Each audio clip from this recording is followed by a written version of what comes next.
पति पत्नी के बीच में जब झगड़ा होता है, जब उसके मैट्रिमोनियल डिस्प्यूट्स बढ़ जाते हैं और बात कोर्ट में पहुंचती है, तो हस्बैंड और उसके घर वालों के दिमाग में सबसे पहला क्वेश्चन आता है, और जो सबसे बड़ा क्वेश्चन होता है कि आखिर पैसा कितना देना होगा, या फिर अगर डिवोर्स हो जाता है या एलिमनी एक हम जो कहते हैं, वो कितनी देनी होगी। हाल ही में सुप्रीम कोर्ट ने एक जजमेंट में हस्बैंड को कहा कि अपनी वाइफ को 2 करोड़ रुपए एलिमनी देंगे। अब ये अमाउंट सुन के आप जरूर चौंक गए होंगे। क्या इतनी ज्यादा रकम वाइफ को देनी रहती है डिवोर्स होने पे, या ऐसा क्या तरीका है जिससे हम वो अमाउंट को कम कर सकते हैं? क्या वो कौन से फैक्टर है जिनको देख के कोर्ट फाइनली एलिमनी डिसाइड करती है? हाल ही में सुप्रीम कोर्ट ऑफ इंडिया ने एक लैंडमार्क जजमेंट में सारी चीजों को डिस्कस किया है डिटेल में, और मैं इस पे एक वीडियो बना रहा हूँ आज, जहाँ पे मैं आपको बताने वाला हूँ इस जजमेंट के बारे में, आपको बताने वाला हूँ मेंटेनेंस के कानून के बारे में, और आपको बताने वाला हूँ किन फैक्टर्स पे ऑनरेबल कोर्ट डिसाइड करती है कि कितना क्वांटम ऑफ कंपेंसेशन दिया जाना चाहिए as a alimony. Welcome back to my page. मैं हूं आपका दोस्त एडवोकेट कुणाल चंद्रमणि, और आप मेरे साथ देखना है लीगल गॉसिप्स। ये वो पेज है जो आपको जागरूक करता है आपके सारे छोटे और बड़े अधिकारों से। वीडियो शुरू करने से पहले एक जरूरी अनाउंसमेंट। ये बात जान लीजिए, ज्ञान कभी मुफ्त में नहीं आता। अगर आप किसी केस से जूझ रहे हैं या परेशान हैं, और आप अगर अपने केस का सॉल्यूशन चाहते हैं, तो मैंने अपना व्हाट्सएप नंबर डिस्क्रिप्शन में दे दिया है। आप मुझसे अपॉइंटमेंट लेके और अपॉइंटमेंट लेने के बाद एडवांस फीस पे करके आप मुझे कांटेक्ट कर सकते हैं और अपनी कानूनी समस्या का समाधान भी पा सकते हैं। और अगर आपको चैनल ये पसंद आ रहा है तो प्लीज सब्सक्राइब दिस चैनल और लाइक बटन दबाना ना भूलिएगा। आज बात कर रहे हैं 2024 में honourable supreme court of India ने जो लैंडमार्क जजमेंट दिया है, किरण जोत many versus Anish Patel 2024 supreme court. इस केस में 2015 में शादी होती है। शादी होने के 1 साल के अंदर आपस में डिस्प्यूट शुरू हो जाते हैं। डिस्प्यूट जब शुरू होते हैं तो हम जानते हैं वाइफ सबसे पहले सेक्शन 498 ए का एक एफआईआर दर्ज करवाती है, जो कहता है अगर किसी पति या उसके घर वालों ने दहेज को लेकर परेशान किया तो ये एफआईआर दर्ज होती है। अब साथ ही साथ वाइफ एक और चीज डोमेस्टिक वायलेंस एक्ट का मुकदमा डालती है, जो कहता है सेक्शन 12 और सेक्शन 23 में। इस केस में भी 498 की एफआईआर करे, सेक्शन 12 और 23 की डोमेस्टिक वायलेंस की भी जो प्रोसीडिंग्स थी वो कंटिन्यू की। ट्रायल कोर्ट ने जो डोमेस्टिक वायलेंस एक्ट में जो कार्रवाई थी, उसमें हस्बैंड को डायरेक्शन दिया गया कि आपको एक्स अमाउंट वाइफ को यहाँ पे एज अ मेंटेनेंस देना होगा, जो मंथली दिया जाता है। वो मेंटेनेंस पे नहीं की।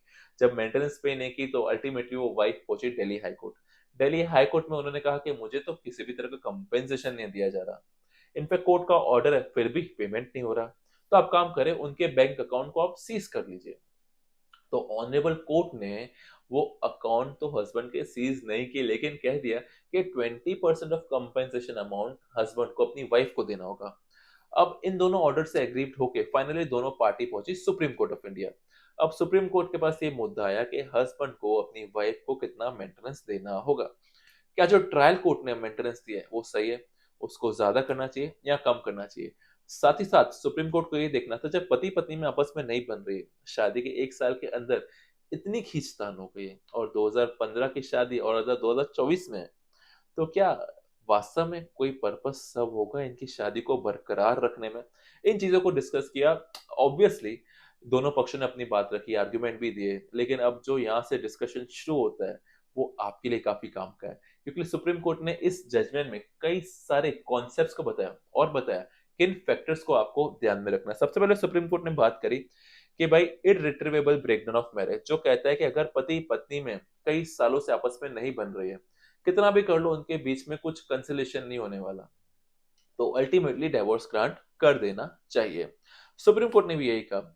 9 साल तो हो गए, अब आपस में आपके केसेस इतने हैं, हमें लगता नहीं कि कुछ आपस में आपकी बैठने वाली है, तो हम काम करते हैं, हम आपको इसमें डिवोर्स ग्रांट कर लेते हैं। अब यहीं से सेकंड इशू शुरू हो गया। जब डिवोर्स ग्रांट कर लिया तो मेंटेनेंस का इशू खत्म हो गया, क्योंकि मेंटेनेंस होती है जब डिस्प्यूट चल रहा है, डिवोर्स केस चल रहा है, तो मेंटेनेंस होता है कि पर मंथ हम आपको इतना मेंटेनेंस वाइफ को देंगे। अब यहाँ पे क्योंकि कोर्ट ने डिवोर्स को ग्रांट कर दिया सुप्रीम कोर्ट ने, तो मेंटेनेंस की बात यहाँ पे खत्म। लेकिन जब डिवोर्स ग्रांट होता है तब एक फिक्स अमाउंट यहाँ पे होता है, जिसे कहते हैं हम एलिमनी। अब एलिमनी यानी आप समझते हैं, आपको जो परमानेंटली एक उसको पैसा देना रहता है। आपने सुना होगा हस्बैंड ने 10 लाख दिए, 20 लाख दिए, 50 लाख जो भी है वो दिए।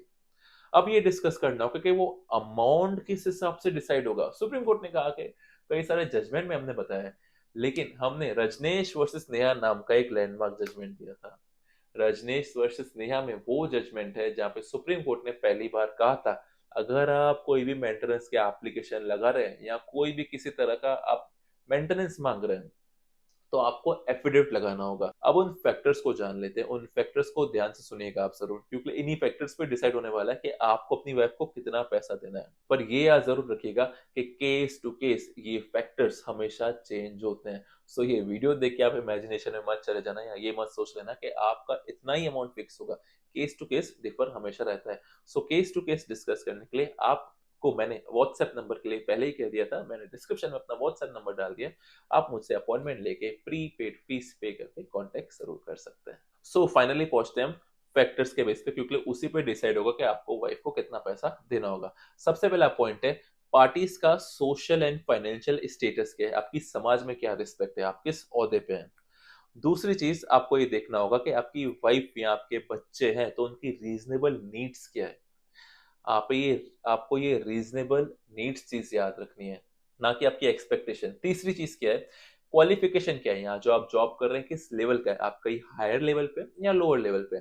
फोर्थ आपको ये देखना है कि ऐसा कोई आपके पास सोर्स है, कोई एसेट्स है जो आपकी इंडिपेंडेंट इनकम भी हो सकती है।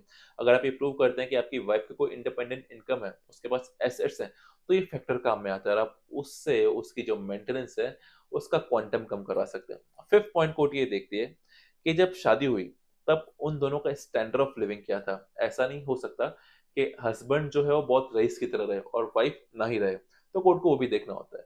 सिक्स ये देखना होता है कि बहुत इंपॉर्टेंट पॉइंट है कि इमोशनल पॉइंट आप कह सकते हैं कि आपने अपनी एम्प्लॉयमेंट को लेके क्या सेक्रीफाइस किया। जनरली जब भी वाइफ शादी करके आती है तो अपनी पुरानी जॉब छोड़ देती है, कई बार परिवार को संभालने के लिए। तो कोर्ट ये देखती है कि आपने अपनी रिलेशनशिप के लिए क्या सेक्रीफाइस किया। सेवेंथ पॉइंट आती है जो वर्किंग वाइफ नहीं है उसकी लिटिगेशन की कॉस्ट या वकीलों की फीस कितनी देनी रहती है। आठ एट पॉइंट फाइनली आपको देखना है कि हस्बैंड की फाइनेंशियल कैपेसिटी क्या है, उसकी इनकम क्या है, उसकी ऑब्लिगेशन क्या है और लायबिलिटी क्या है। सो ये जो 8 पॉइंट है मोटा मोटा जो कोर्ट डिसाइड करती है कि अल्टीमेटली क्वांटम क्या देना है। तो इन 8 पॉइंट को सिंपल भाषा में कहो, बेसिकली हस्बैंड क्या कमाता है, कितने खर्चे हैं उसके, क्या उसकी लायबिलिटीज है, वाइफ क्या कमाती है या नहीं कमाती, दोनों का status of living, standard of living क्या है। ऐसा नहीं हो सकता कि वाइफ जो अमाउंट मांगे वो आपको देना पड़े। तो आपको इन 8 फैक्टर्स पे काम करना है, और जब भी सपोज आपको लगता है कि मैट्रिमोनियल डिस्प्यूट आ चुका है तो इन 8 पॉइंट्स पे काम करिए और आप कोर्ट में बताइए कि कैसे आप इन 8 पॉइंट्स पे फिट बैठते हैं और आपकी इनकम कम है, आपकी लायबिलिटी ज्यादा है, या फिर आपकी वाइफ कमाती है, आपकी वाइफ के खुद के पास भी एसेट्स हैं। फॉर एग्जाम्पल हमको पता है कि जब भी हम कोई प्रॉपर्टी खरीदते हैं तो ट्राई करते हैं कि वाइफ के नाम पे प्रॉपर्टी लें, या एफडी कर दे तो ज्वाइंट एफडी कर दें। अब डिस्प्यूट हो गया तो प्रॉपर्टी तो उसके नाम पे, एफडी भी उसके नाम पे, तो ये फैक्टर आप कोर्ट में दिखा सकते हैं कि ये क्योंकि आपको काम आने वाला है। तो ये फैक्टर्स आप सही से काम करें तो आई एम श्योर आपका क्वांटम ऑफ कंपेंसेशन मेंटेनेंस है जो काफी कम होगा। अब फाइनल रही बात इस केस की, तो इस केस में जो हस्बैंड थे बहुत ही मल्टीनेशनल कंपनी के वाइस प्रेसिडेंट थे, उनकी 8 लाख रुपए इनकम थी पर मंथ, और उसकी वाइफ की 1.5 लाख रुपए सैलरी थी पर मंथ। तो अगर कोर्ट ने ये देखा कि अगर कोई हस्बैंड है वो 8 लाख कमा रहा है पर महीने, तो साल का 1 करोड़ कमा रहा है, तो एक अच्छा कंपेंसेशन देना चाहिए। वाइफ ने डिमांड की कम से कम मुझे 5 से 7 करोड़, तो सुप्रीम कोर्ट ने कहा कि 5 से 7 करोड़ तो नहीं बनता है, तो हम ये डायरेक्शन देते हैं कि आप 2 करोड़ रुपए हस्बैंड को बोला कि आप वाइफ को दें, हम आपको ग्रांट कर देंगे डिवोर्स। तो इस केस में आपने जाना कि डिवोर्स तो ग्रांट किया सुप्रीम कोर्ट ने, साथ ही साथ 2 साल की जो उनकी इनकम थी उसको 2 करोड़ रुपए, जो साल का 1 करोड़ होता है, तो 1 करोड़ प्लस 1 करोड़ 2 साल का, वो दो क्वांटम का 2 करोड़ ग्रांट किया। बात 2 करोड़ की नहीं है, बात यह है कि आप अपने केस में उन फैक्टर से कैसे काम कर सकते हैं। देखिए हम कहते हैं किसी भी गेम को खेलने से पहले उस गेम के रूल्स को पता करो ताकि आप उसमें गोल्ड मेडल जीतो। तो ये भी गेम से कम नहीं है इस लिटिगेशन को बारे में। कई लिटिगेशन चलते हैं लंबे लंबे अरसे तक। तो आप इन 8 फैक्टर्स को जानिए, इन पॉइंट्स को जानिए ताकि आप अपने केस को मजबूती से लड़ सकें। अगर आपको मेरा कंटेंट पसंद आ रहा है, चैनल को सब्सक्राइब करिए, लाइक करिए, शेयर करिए। अगर आपको कोई ओपिनियन चाहिए तो मैंने अगेन अपना व्हाट्सएप नंबर डिस्क्रिप्शन में डाल दिया, अपॉइंटमेंट लीजिए, प्री पेड फीस करिए, ज्ञान मुफ्त का नहीं होता। और अगर आपको ऐसे और वीडियोस चाहिए तो आप कमेंट में बताइए, कुछ और बात पूछिए तो भी कमेंट में बताइए, और मैंने डिस्क्रिप्शन में अपना व्हाट्सएप नंबर तो डाल ही दिया। तब तक के लिए मैंने मेरे पेज पर no that's it, with me will better. जय श्री राम।